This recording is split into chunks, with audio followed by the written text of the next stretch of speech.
అందరికీ నూతన సంవత్సర అడ్వాన్స్ శుభాకాంక్షలు. ముఖ్యంగా 31st నైటు ఎవరైతే ఈవెంట్ ఆర్గనైజ్ చేసుకుంటున్నారో వాళ్ళు తమ తమ ప్లేసుల్లో ట్రాఫిక్ నియంత్రణ కూడా చేసుకోవాల్సిన అవసరం ఉంది. అలాగే దుస్తులు, నృత్యాలు, చర్యలు, మాటలు అన్నీ సముచితమైన పద్ధతిలో ఉండాలి. అలాగే స్విమ్మింగ్ పూల్ అయితే ఆ గార్డుని నియమించుకోవాలి. మద్యం మత్తులో ఉన్న ఎవరిని కూడా స్విమ్మింగ్ చేసుకోకూడదు. అలాగే ఈ ఫైర్ క్రాకర్స్ కానీ ఎటువంటి అనే నిషేధం. అలాగే ఏమైనా ఆర్గనైజర్స్ డ్రింక్ సర్వ్ చేస్తే పర్మిట్ తీసుకోవాలి ఎక్సైజ్ పీపుల్ నుండి. ఈ రాత్రి 1 గంట వరకు మాత్రమే అనుమతి ఇవ్వడం జరుగుతుంది. 1 గంట తర్వాత ఎట్లాంటి యాక్టివిటీ జరగడానికి వీలు లేదు.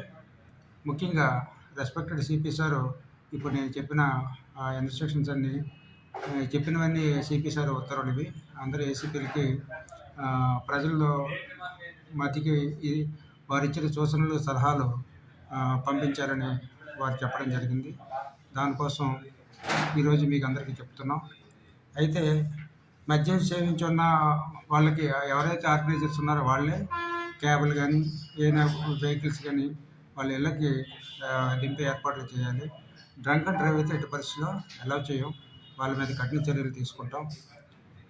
ఏవైనా ఫైర్ ఎక్స్టింగ్విషర్ కూడా ఆర్గనైజర్స్ పెట్టుకోవాలి.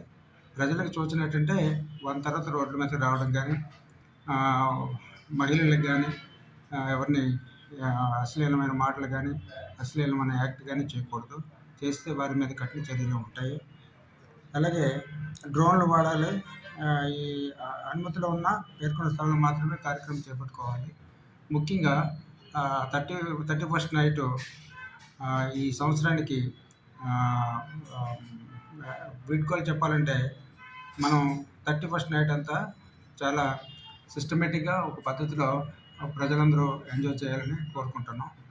మరి ముఖ్యంగా రాబోయే సంక్రాంతికి ఈ సిటీలో ఉన్న ప్రజలు గ్రామాలకి ఇక్కడ జాబులు చేసి, వ్యాపారాలు చేసి, రకరకాల దీంట్లో మన వైజాగ్ సిటీలో అందరూ సెటిల్ అయ్యారు. వాళ్ళంతా వాళ్ళ గ్రామాలకు వెళ్ళినప్పుడు మన పోలీసు వారికి మనం చెప్తే ఆ హౌస్ మీద మనం ప్రత్యేకమైన శ్రద్ధ పెట్టి ఆ ఏరియాలో పెట్రోలింగ్ కూడా పెడతాం. విలువైన వస్తువులు ఏవి ఇళ్లలో ఉంచకూడదు, లాకర్స్లో పెట్టుకోవాలి. ముఖ్యంగా ఈ గ్రామాల్లో వెళ్ళినప్పుడు చాలా జాగ్రత్తగా వాహనాల్లో వెళ్ళాలి, లేకపోతే యాక్సిడెంట్ జరిగే అవకాశం ఉంది. నెక్స్ట్ గ్రామాలకి సంక్రాంతి పండుగ సందర్భంగా గ్రామాలకు వెళ్ళేటప్పుడు వాళ్ళ విలువైన వస్తువులు, ఆభరణాలు, క్యాష్ ఇంట్లో ఉండకూడదు, జాగ్రత్త పెట్టుకోవాలి. ఎందుకంటే లాకర్స్లో కానీ విలువైన ప్లేసుల్లో కానీ ఎక్కడైనా భద్రతగా దాచుకోవాలి. అలా వెళ్తే వారు చాలా సమాచారం మేము సీక్రెసీగా ఉంచుతూ ఆ ఇంటిపై మనం ప్రత్యేకమైన బీటు గట్టి ఏర్పాటు చేసి లాక్డ్ హౌస్ మానిటరింగ్ సిస్టమ్ ప్రకారం అక్కడ పెట్టి దాన్ని సర్వేలెన్స్లో పెడతాం. వాళ్ళు మళ్ళీ సేఫ్గా మళ్ళీ ఇళ్ళకి చేరిన తర్వాత ఎటువంటి దొంగతనాలు జరగకుండా చూస్తాం.